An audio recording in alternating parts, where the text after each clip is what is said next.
Imagine sitting there in a waiting room and looking around to see that everyone is glued to their phones. They're checking their Instagram, updating a post on Facebook, and trying out a new filter on Snapchat. And you're sitting there with no phone. I'd imagine you'd feel pretty uncomfortable. You have nowhere to look and nothing to distract you with. At this point, it would seem that virtual reality has become the new reality. Face-to-face communication has lost its charm, and a new wave of technology swept in to take its place. But there is plenty that cannot be portrayed through text messages or messages online. Important key characteristics that only come with in-person communication. Hello, my name is Anna, and today I would like to share with you the effects of social media on face-to-face communication. What it seems may not always be what it is. I read a story the other day about a mother and a daughter. The daughter was in college and often communicated with her mom over text or Facebook messages. They just had a conversation where the daughter painted a picture that everything was fine and going great, looking a lot like the picture on the left. But she was feeling like the picture on the right. And later that day, she attempted suicide. It turns out the daughter had been showing signs of depression and the mom had no idea.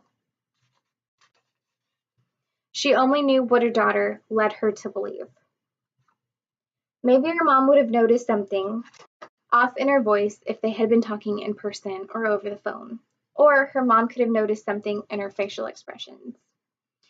It wouldn't have been so easy for her daughter to hide behind a screen and create a reality that wasn't really hers.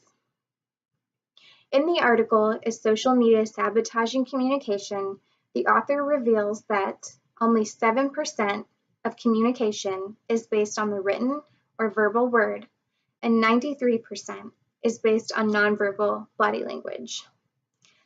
These statistics show how little words can mean while communicating online. Everyone can relate to this, I think, because I think we've all told someone that we were fine when we really weren't. But what does this do to our relationships? If we're lying and putting on a front, you're not offering your true self to the person you're communicating with. So at the end of the day, the question is, do they really know who you are? And do you really know the person who you're talking to? Social media has taken over so much of our daily lives. It not only affects how we interact with our family, but how we socialize with friends and strangers. Families who traditionally sit down to dinner often ask their kids how their date went. That is now interrupted by updates on their phone. This makes their relationship suffer, but also their social skills. Social skills are taught in home. Parents teach us how to interact with each other kindly and effectively. Now, that teaching is being threatened by children who use social media sites. They are teaching themselves a new way to communicate. In the article, Impacts of Social Media on Family Relationships, the author states that daily overuse of media and technology has a negative effect on the health of all children, preteens, teenagers by making them more prone to anxiety, depression, and other psychological disorders. With people becoming too dependent on social media sites, it is no wonder we feel lost without it. There have been experiments done to determine how people feel without access to their social sites. It led to anxiety and even habitual reactions like reaching for a phone that isn't even there. It's as if our identity consists of the accumulation of posts and pictures we have online and not who we are in person. People tend to put their best foot forward making their lives look seamless. Caught up in this perfect portrayal of themselves and think that they should have this facade at all times. This leads to unhealthy expectations of yourself and others. You might feel anxious meeting someone for the first time if all they know about you is what you post online. Instead of being yourself, oftentimes people jump back to what they've posted in the past and continue down that road. With that, there are no real, genuine connections made.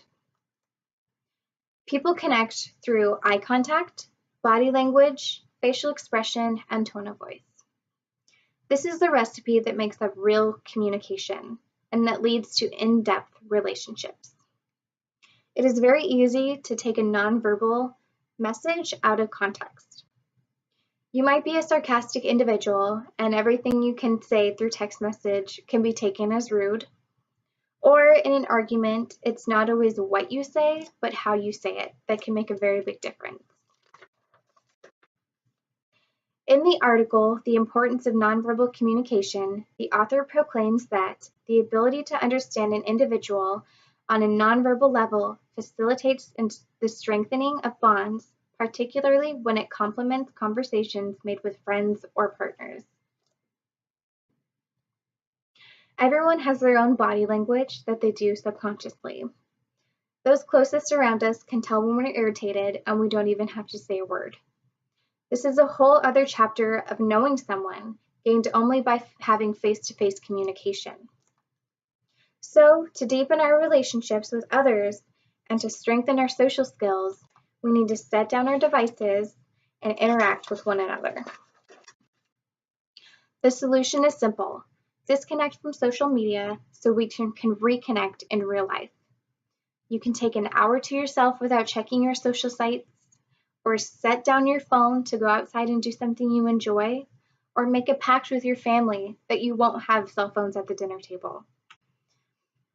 The options are endless. We have become so comfortable talking to one another online. You might be uncomfortable to make eye contact or hold a conversation with someone. There are more realistic things to fear, like spiders, sharks, and giving a public speech.